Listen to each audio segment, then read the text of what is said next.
Okay, well, it's so great that so many people were interested in this session. So we're going to kick off and get started, but I did want to talk to you a little bit. First of all, we'll talk about what we'll cover in the session. And then we're also going to just offer a few housekeeping notes. So Kamara, if you want to put up the presentation, that would be Sure. great.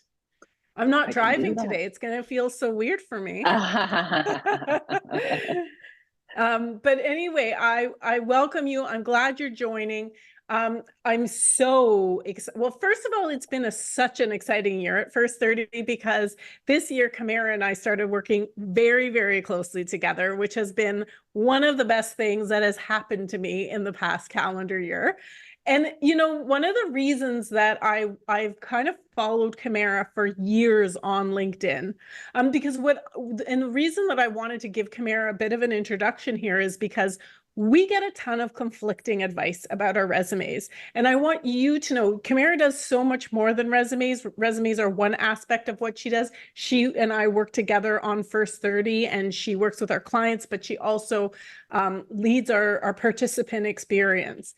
But Kamara stood out for me, just the quality of her insights about resumes. I know she's in constant contact with top recruiters, getting feedback on what they're looking for. She's also a top LinkedIn voice. She has an amazing YouTube channel. There was all of these things that just stood out for me so much about Kamara and her work. And I knew years ago that I wanted to work with her. And that is why she is our expert. I think she's a leader in this field, and I am so excited. The fact that we're working together, but also the fact that we have you here today to support our community of HR leaders. So, is there anything I missed, Kamara? I really don't think so. That was a heck of an intro. So thank you very much. I don't have like the physical ability to blush, but I would be blushing if I had that ability.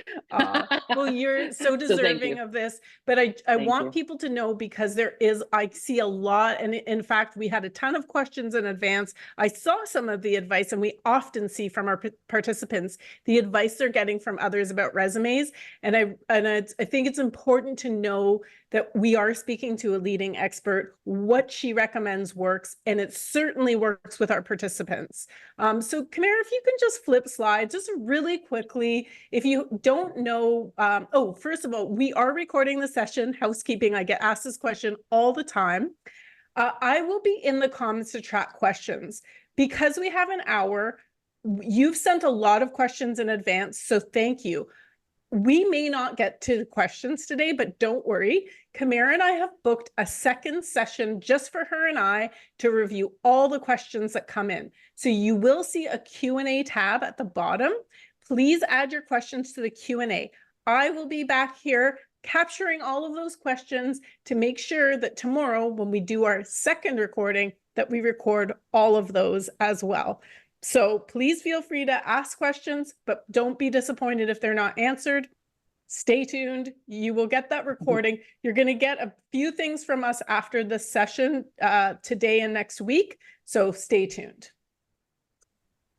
A little bit about First 30 before we get started. We are, of course, an outplacement and career transition company. We also do corporate training. Specifically, we talk to businesses about how to run state interview training and managing difficult conversations. Those seem to be our most popular sessions, but we have a few more. And we also help companies with employee onboarding. So if you just click to the next slide.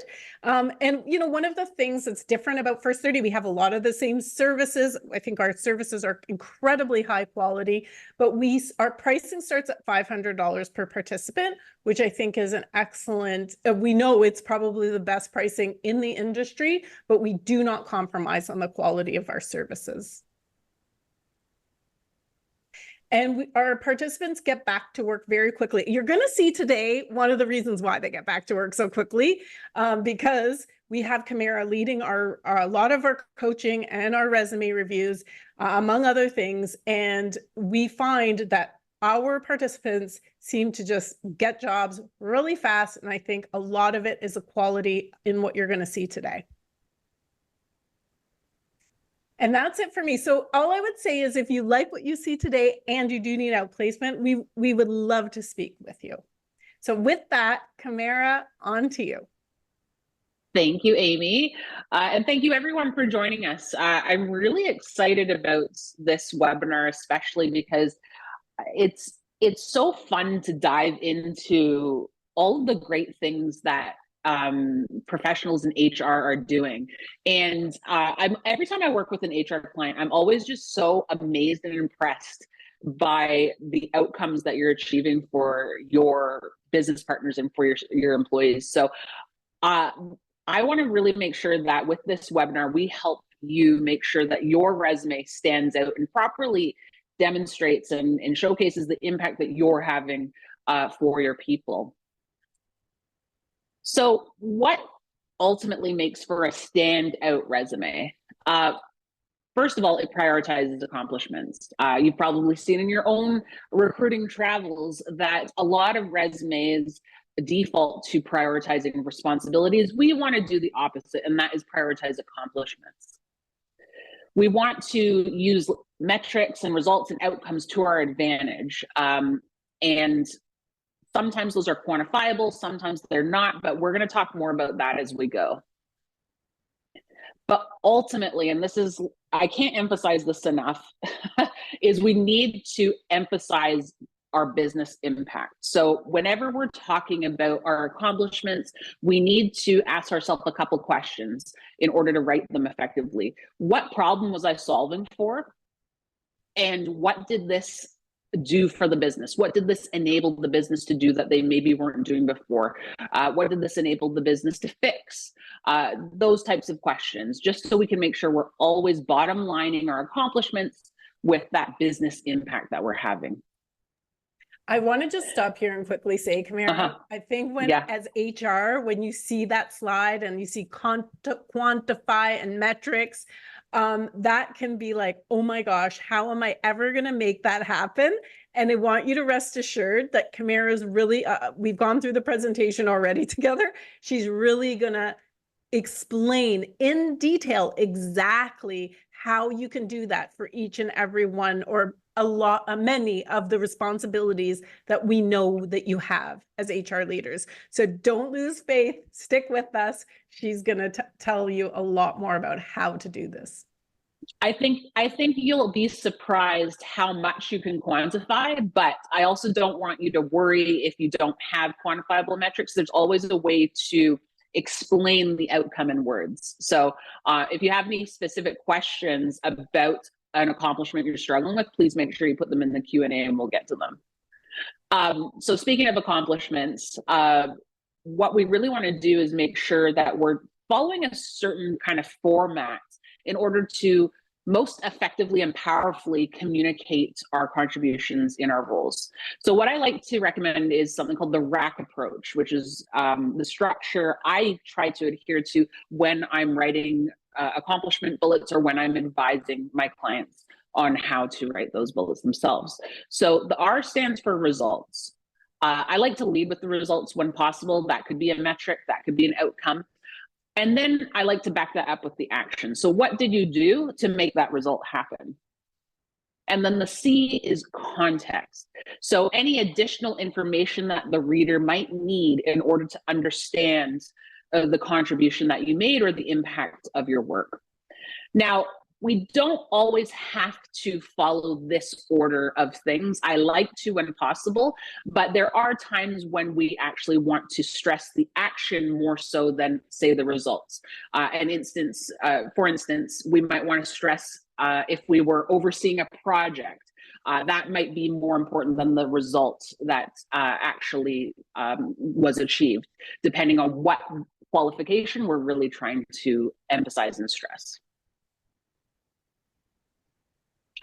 So I think in the next week or so, correct me if I'm wrong, Amy, you'll be receiving First 30's proprietary resume template.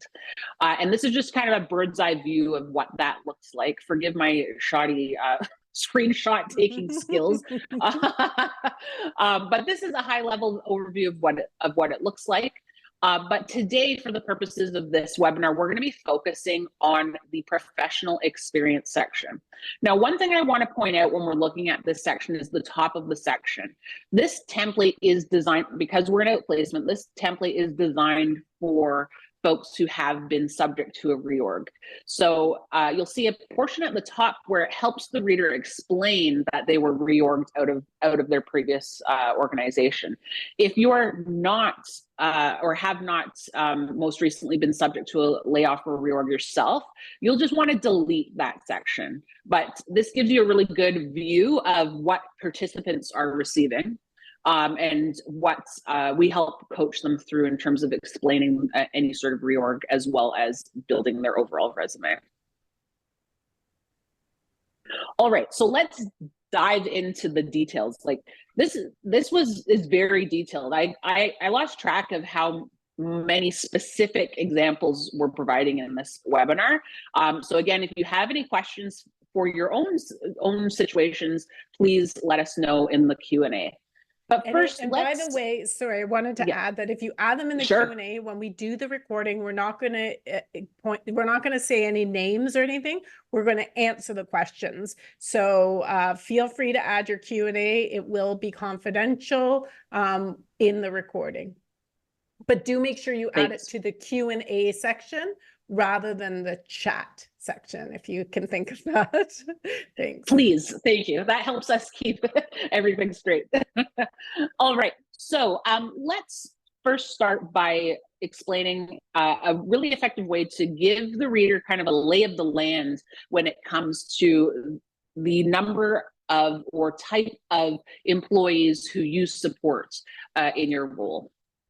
So sharing details about your employee base or your workforce can really help the reader almost develop a picture in their mind as they're reading your resume, kind of like the breadth of your responsibility in your role as an HR professional, HR leader. So how do we do this?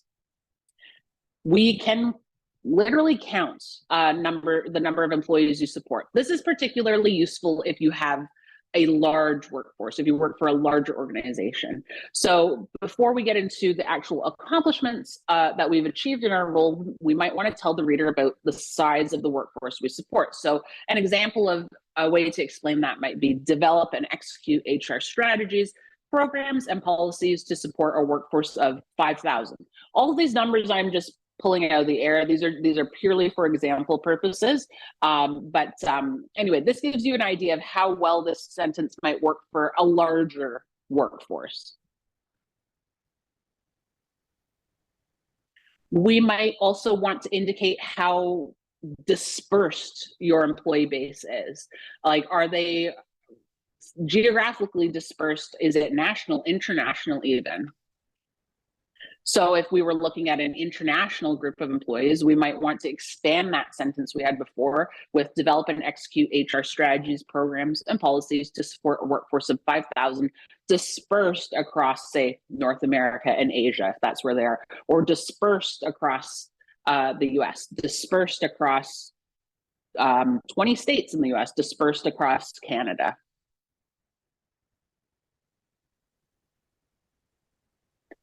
But there are often situations where we work for an organization where the number of employees isn't large per se, but we support a good chunk of the overall business.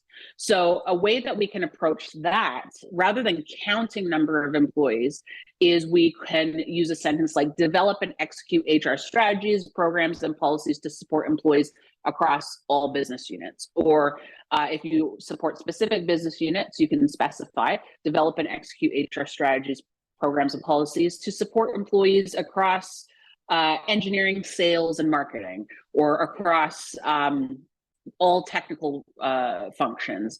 There's many different ways that you can really help the reader understand how much you're responsible for.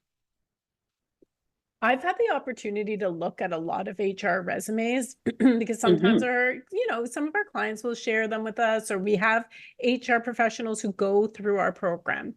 And when I see the resume, sometimes I think, this could be anyone at any role in HR. So you're not popping, you're not standing out. And one of the reasons I really wanted us to run this session, or we both really wanted to run this session today.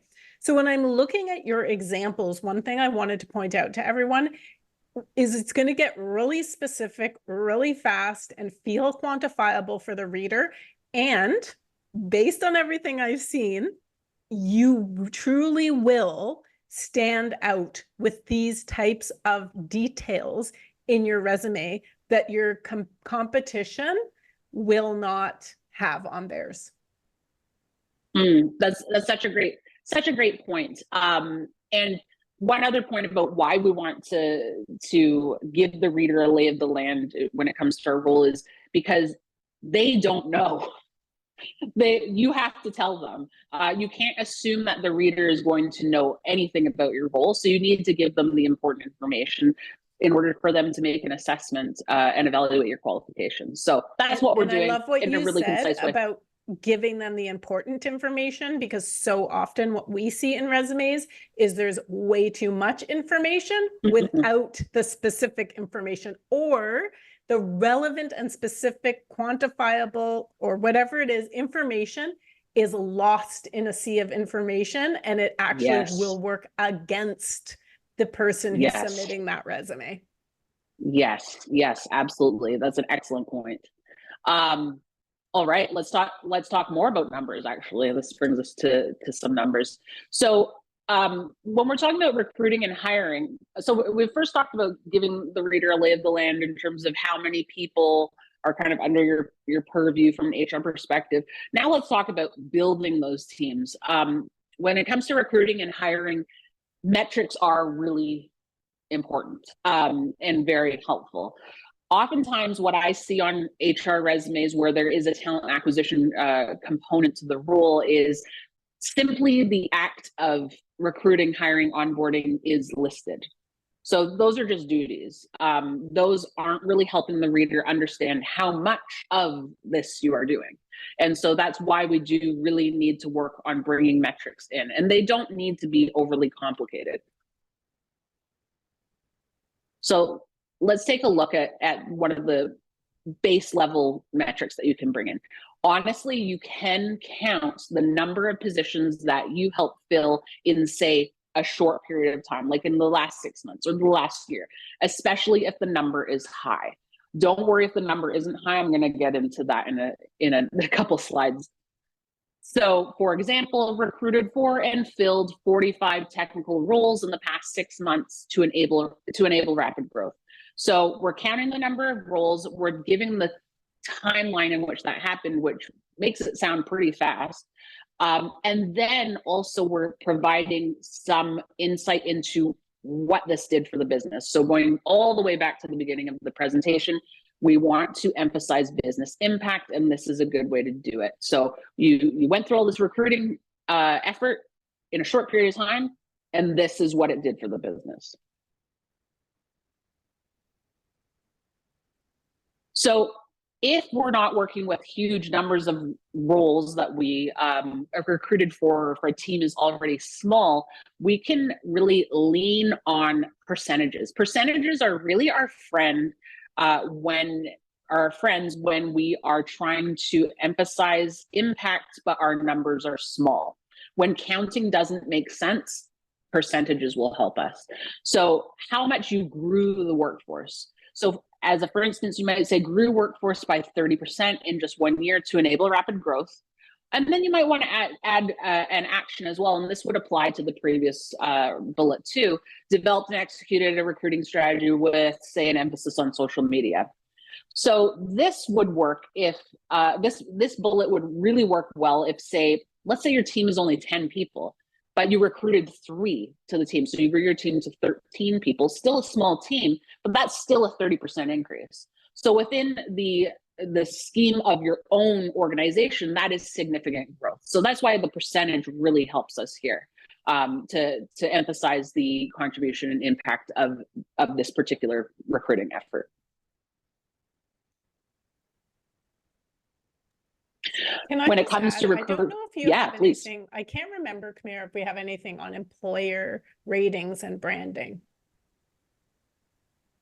I don't have a bullet about that. Yeah, no, that's okay. But I wanted to we can talk add, about it for sure. yeah, I wanted to add that that could be another metric if you did focus on, and in fact, our next session, I'll put it in the comments as well, is actually about how to improve your employer rankings on Indeed and Glassdoor. So I'm actually going to add that to the comments, and people can sign up for that webinar if they Fantastic. Oh, that's a great idea. Yeah, because that's a great idea. Yeah, that's and it's an amazing speaker that we have coming in as well for that. I met in at a conference in Vegas. So when you think about the ratings on Indeed and Glassdoor, you can check to see if the ratings have improved during your tenure as well, and if you've actually made an effort and done some of the things we're going to talk about in our next webinar to improve the employer brand and to improve employee ratings of the business.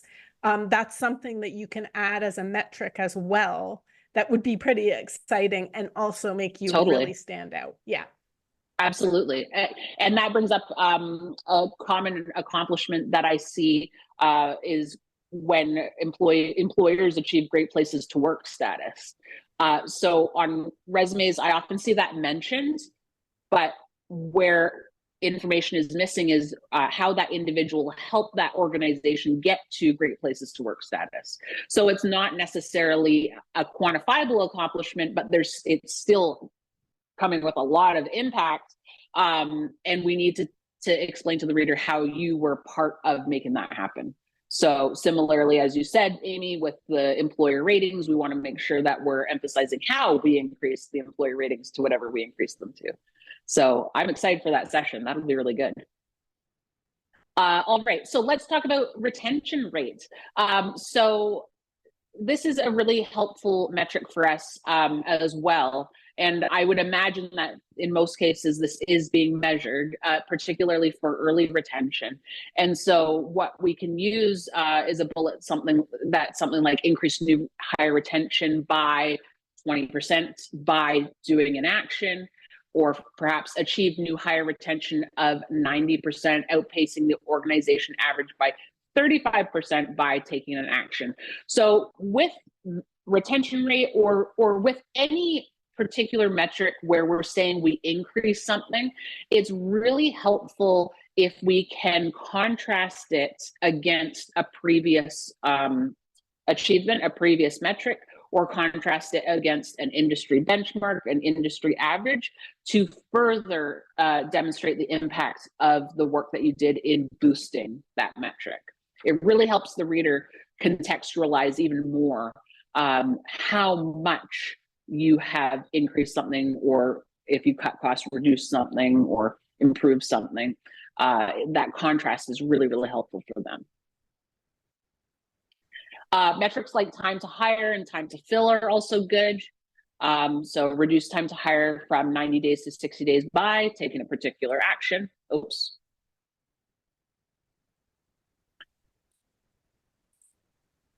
And that's a big one, by the way. There's so many problems in organizations when it comes to the time it takes to bring on new employees. So any way that you've streamlined the interview process, because and you know, it's a great conversation point in a job interview too, right? Especially that you might be going through it with that organization as part of your interview process. So you know, companies are losing top talent, as we know. I'm sure people are on the line nodding their heads, because that hiring process simply takes way too long. There's too many interviews, too long a period of time, and that great candidate is interviewing at other roles. So most companies will have gone through the experience of having lost candidates through this process, because so often it is long and tedious for them. So the more light you can shed. So another thing we have to remember about our resume, when I was talking before about it having all kinds of information on it and all of these things that aren't as meaningful as what we're talking about today, when you point to something really meaningful, accomplishment based, and frankly impressive, that's a great starting point for a conversation during your interview. Absolutely. So, Absolutely. you've brought up something, you're already solving a pain point for the business. So that's a really exciting one. Sorry, I got excited about it, obviously. Oh yeah, no, it is exciting. It is exciting. And I just want to stress that you said pain points. That's really the key here with our resumes, is we want to show how we've addressed pain points. So our future employer, let's say potential employer, can imagine us solving their pain points. So that's really what the resume is there for. And so around recruiting or any process, really, how have you improved the process and what was the result? So as for instance, created the first formal hiring process resulting in whatever the metric is. That's just for instance. All right, so we've talked about laying the land for the reader in terms of how big our responsibilities are, the breadth of our responsibilities. We talked about building teams. Let's talk about engaging teams. So hiring the top talent is important, of course. Keeping them engaged is really important. So let's take a look at how we can highlight how well you do that. So when it comes to employee engagement and employee satisfaction, surveys are really, really helpful for us here. We do want to try to use metrics here when we can, but I know that not every organization uses surveys. So when we don't have surveys or scoring of some sort, we'll need to start moving towards more qualitative type accomplishments. So let's take a look at what we've got here. So an example of a good employee engagement accomplishment might be developing and implementing recognition programs and the intended results. So maybe we don't know the result yet because it's being rolled out or it's in the planning phase. So we might say developed and implemented the company's first recognition program aimed to boost employee satisfaction. So we can't measure it yet, sorry, but at least we took the step and we started the process to make this happen. Perhaps you launched a committee or a working group or a club to strategically engage employees. I was thinking in my own corporate career for this example, but for example, founded Toastmasters club to engage staff at all levels and facilitate skill building and presentations and public speaking. Again, no quantifiable metric, but we are really leaning on the fact that we took a strong and bold action in order to focus on employee engagement. What I love about these, Kamara, I think sometimes that when we think of accomplishment-based resumes, when we think of putting down, pointing to these things, we're thinking of really big things. And what I'm hearing is we need to think of it smaller. Like, did you make a difference to employee onboarding? Did you get even anecdotal feedback on that, or responded to the fact that the company was trying to improve new hire retention? Because the other thing I liked is what you mentioned when you initially started this section is about the great place to work. So sometimes we do, I see that all the time, worked for this business that was certified great place to work. But what was your role in getting it certified? We don't often see that on HR resumes, and you had a role to play if you were helping lead that survey, and you're helping improve the rates year after year after year. And maybe you're working in an organization where it's not a great news story in terms of the primary scores, but maybe there's other scores that were really good. So you want to focus on the scores that were better and talk about those in your resume as well. Absolutely. I hope that made sense. I felt like that was a little garbled, but I hope everyone understood what I meant by that. It did. And I'll just stress, share. I think you said something about like share what's good. Like maybe one thing isn't a good news story, but if you were to look at it a different way, it looks a bit better. We'll reframe it in a better sense. That's really what we're going for here, is uncovering and peeling back the layers to identify what will best demonstrate our contributions. So even if the organization is struggling, or having issues, or just ran a big reorg, there's always something that we've done in order to help. And so what is it that we did, and what can we tie it to as a result? Yeah. So important. And I would just say that the other thing to make sure you remember is this is your resume. It's not your business's resume. And often I see great people, like I know some of the people on this call, and they're amazing people, and they're like, I don't want to take credit. It was a team effort.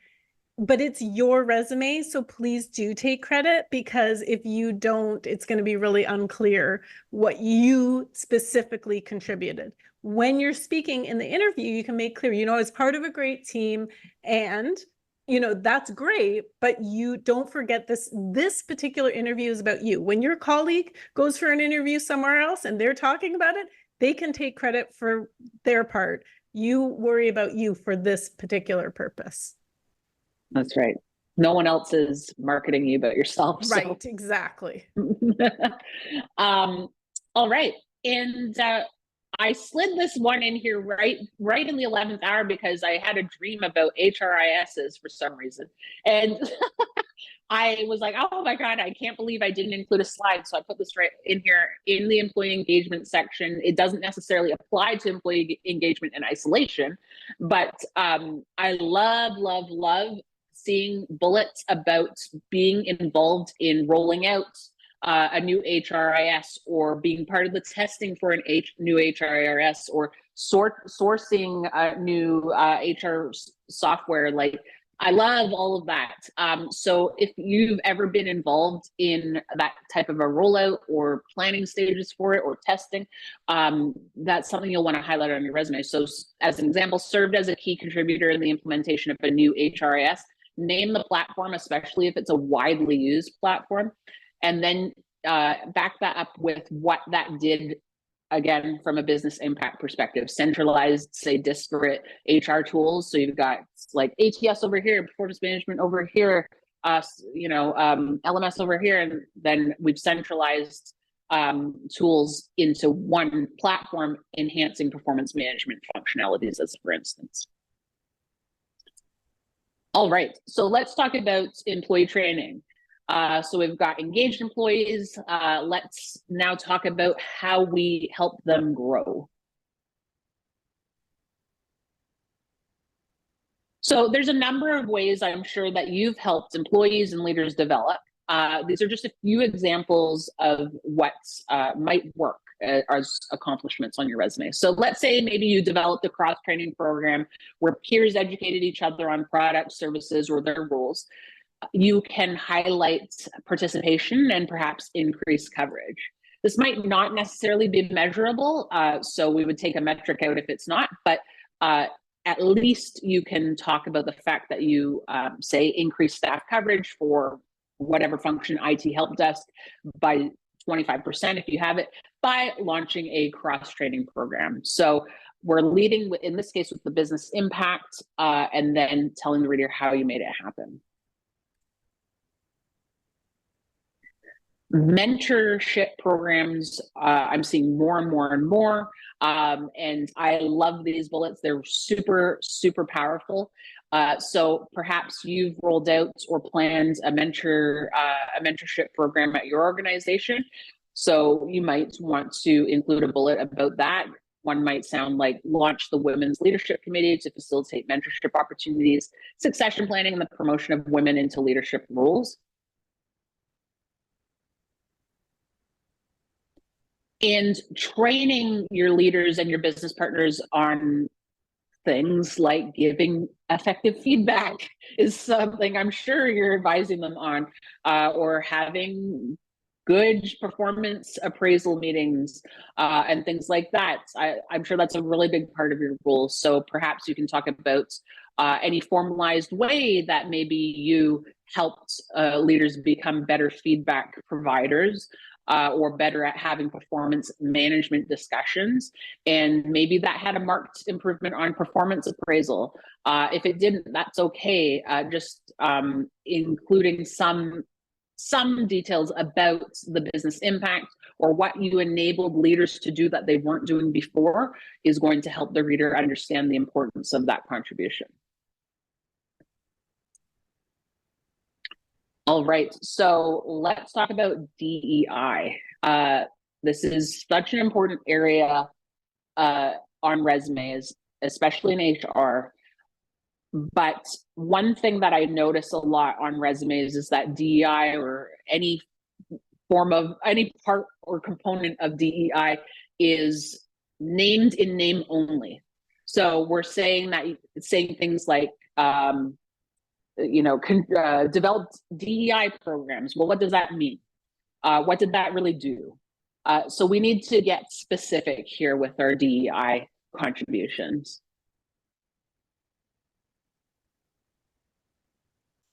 So perhaps you changed your hiring processes to prioritize equity and reduce bias. That could be a good example.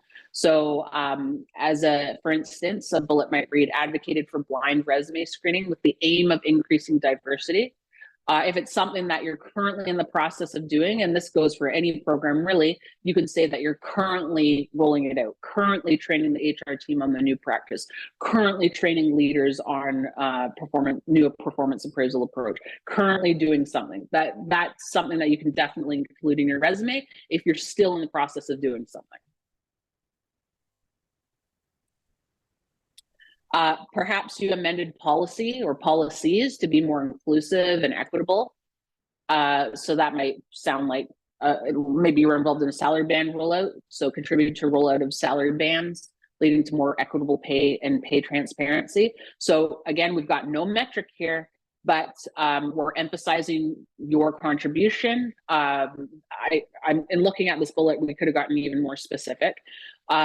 And then we're emphasizing what the business impact was, what the impact was on DEI. But as we all know, DEI isn't just an HR responsibility, it's an everybody responsibility. And so how have we helped our teams be champions of DEI? So perhaps you created some sort of program to make DEI more accessible to your team. So as a, for instance, co-developed company-wide training program to reduce unconscious bias, however you may have created that. And then if you do have a metric, maybe how many folks you trained, you could mention that here. Train 60% of all staff in only however much time. If you outpaced a training target, you can emphasize that as well. So train 60% of all staff in only 3 months, 2 months ahead of schedule, or 10% more than target, or something like that. All right, take a sip of water. You take a sip of water. You've been talking a lot. I should come in here for a bit, but you're giving people good ideas too, right? Like, look for this now. I know there's a question we're going to address tomorrow about how do you. There's some great questions in the Q&A, by the way, and I'm really excited to be answering those tomorrow. So please don't forget to add your questions in the Q&A. But these are good ideas. You're probably doing a lot of this already. They're good ideas if you're not. But also, it's a good idea after this session or this week or next week. It's the summertime, so sometimes we have a little more time to go look at what your accomplishments have been, because you don't want to be in a situation where you leave an organization and then you don't have access to some of the information we're talking about today. But I'll bet you that if you dig deeply enough, it's probably going to be in your mind in any case. You just have to have a long think about it. But do go after this session making sure you're taking a look at some of these. And someone asked about us sending the actual presentation slides, which I hadn't thought about, but we're certainly happy to do that.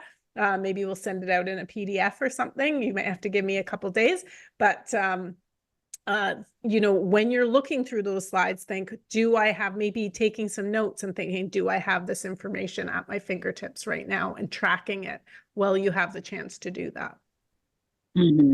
Emphasis on the tracking. I really like when job seekers can make the tracking a habit. So make it easy on yourself. Track in a place that's easy, like in your phone. Don't care where you track things. Just track. You know what I wrote about this in a Spark in the Dark as well in my book. Create what I call a happy file for yourself somewhere. I love calling it a happy file because it feels good and it's about your achievements. So in that happy file, it's a really good place wherever it is, on your phone, wherever. Your phone is a good place, but maybe on a Google Drive somewhere, on your personal computer or something, have your happy file and have your accomplishments tracked. Absolutely. All right. So HR budgets. Let's talk about budgets. This is particularly applicable to the more senior folks. As you get more senior, you're going to be responsible for more things, and that is probably going to involve money. So let's talk a bit about how you may be involved in budget planning or cost containment, things like that. This is especially useful if you have a large budget. Again, we'll look at a percent. I think I have a slide on percentage, a percentage related accomplishment, but we do want to be careful when sharing sizes of budget in terms of a dollar figure. Let's say our budget is $500,000. If we are applying to an organization where we would be responsible for a $2 million budget, we might want to move away from sharing the actual dollar figure because we don't want to seem unqualified. So, but we'll talk more about other ways we can showcase budget accomplishments without sharing the dollars. So again, dollar figure is good to share if it's big. So manage a $3 million learning and development budget as a, for instance. Sorry, I flew through that one. Go back. Manage a $3 million learning and development budget. Ways that you reduce costs, it is really useful if you don't want to necessarily share the dollar budget, but share the impact that you made on the budget. So as a, for instance, saved 25% of L&D budget and enabled, let's say, asynchronous learning by sourcing a new LMS, eliminating the need for a third-party training service. So whether your budget is $500,000 or your budget is $5,000, it doesn't matter at this point. We're talking about the money that the percentage of money that we saved, and so the dollar figures are not as relevant here. I see a lot of folks who are involved in group benefits, group insurance aspect of their organization, renegotiating insurance plans. This is a really, really solid accomplishment, and I love to highlight this because it can have a marked impact on money savings. So let's say you went out and you found and sourced a new group benefits provider, even if it was in partnership with an insurance advisor, doesn't really matter. You can still take credit for the fact that you helped cut costs by going out and finding and negotiating with the advisor, or say the group benefits provider to get some to secure a new benefits plan.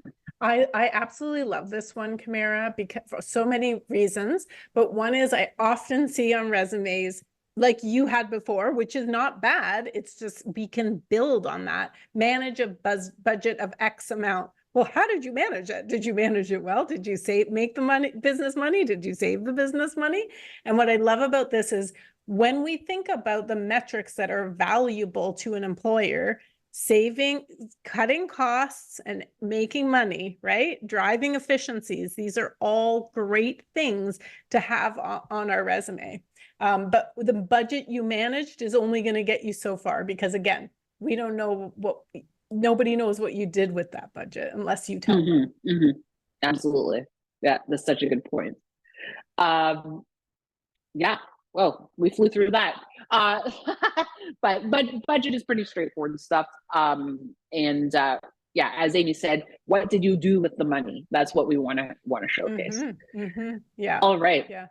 So with regard to HR resumes, and just in closing, your work is kind of nuanced in HR. You're really balancing the needs of two very distinctly different stakeholders, right? The organization and employees. And so that's not easy.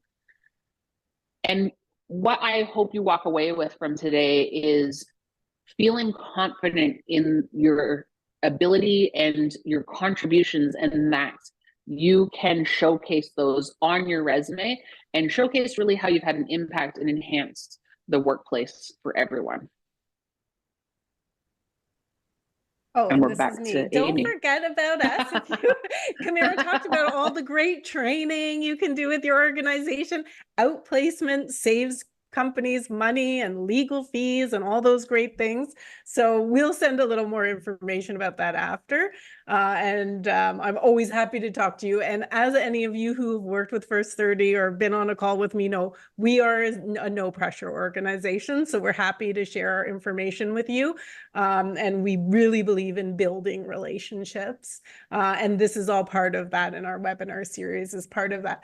I don't know if, and these are some of the clients. Like I said, we do many different things, and these are some of the clients that we've worked with over the years, providing services to, both we actually have global services. I actually just worked with a client out in Australia recently, so that was fun. Our first Australian client. Do you want to just skip to the next? So we'll send more information about how I'll send more information. I'm sure you all know how to connect with me. You can connect with Kamara and myself on LinkedIn as well. We'd always love to talk to you and see you there. And our next session, I'm just going to put it in the comments again, which you're welcome to join. And please, and I know that you're going to see quite a few emails from us because we've got a template to send out. We have recordings to send out. We're going to send out a message after this session later this afternoon. It won't have everything in it yet, but stay tuned. So please know we don't normally send out this many emails, but in this particular case, you will get a few just because we want to make sure you have all the information. But please don't think that that's First 30 is going to send you a million emails all the time after that, but you will be getting a few over the next few days. But I'm really excited again for tomorrow, because tomorrow Kamara and I are going to sit down, just the two of us. We're going to address some of the questions. So if you have any last questions that you want to stick into the Q&A, I thought I was going to get to relax today, Kamara, but I didn't. I had to go and cut and paste all these questions into a file so we can make sure that we get to them tomorrow. If you think of anything walking away from this session, if you email me today at some point, we'll do our best to get that in, because as I said, it's first thing tomorrow morning. We're going to be sitting down once again to go over those questions. Kamara, I want to thank you so much. I mean, a lot of our clients will ask me, how do you work with professionals in all different types of industries? And this is just such a perfect example. You do so much more than resumes. You don't even specialize in HR resumes, yet you had all of these great insights for us. We work with people who are in tech, who are in healthcare, and you can see probably now how we can really adapt our outplacement services to support all of those different kinds of people. So Kamara, thank you so much for all your hard work on this presentation and all the hard work you do every day on the business. We really, really do appreciate it. And I'm sure that everyone on this call got some great information. So we're going to finish a few minutes early. I don't know if anyone wants to put anything in the chat at all. But what I would say is, if there's one call to action from the session, it's what we were talking about earlier. We have the information now for what to look for. You're going to get this again, but even today, if you have any time, you have an extra 8 minutes now. Go look at some, and it will make you feel good. Go look at some of your accomplishments to see what you can add to this, to all of your, to your resume or to your happy file. Create that happy file and take all the credit you deserve for all the great work that you're doing. And thank you so, so much for joining us today. And again, thank you, Kamara, and have a great day.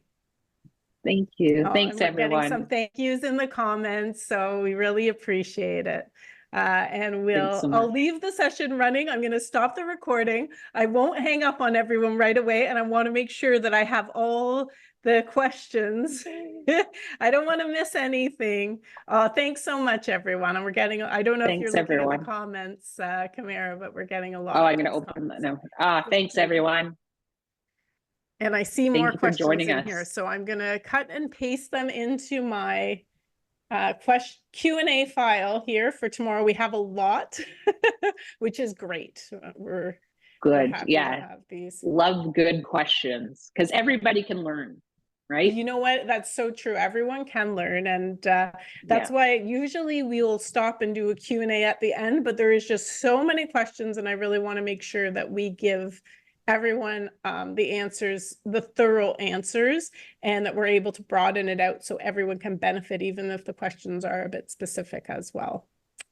Yeah. Okay. Well, with that, I think I'm going to end the session. I think I got all of our questions here, and we'll be sending out some, as I said, more emails than normal after our first 30 webinar, but some emails coming your way soon. So have a great day, everyone, and hope the sun is shining or you have the weather you want wherever you are. Thanks, everyone.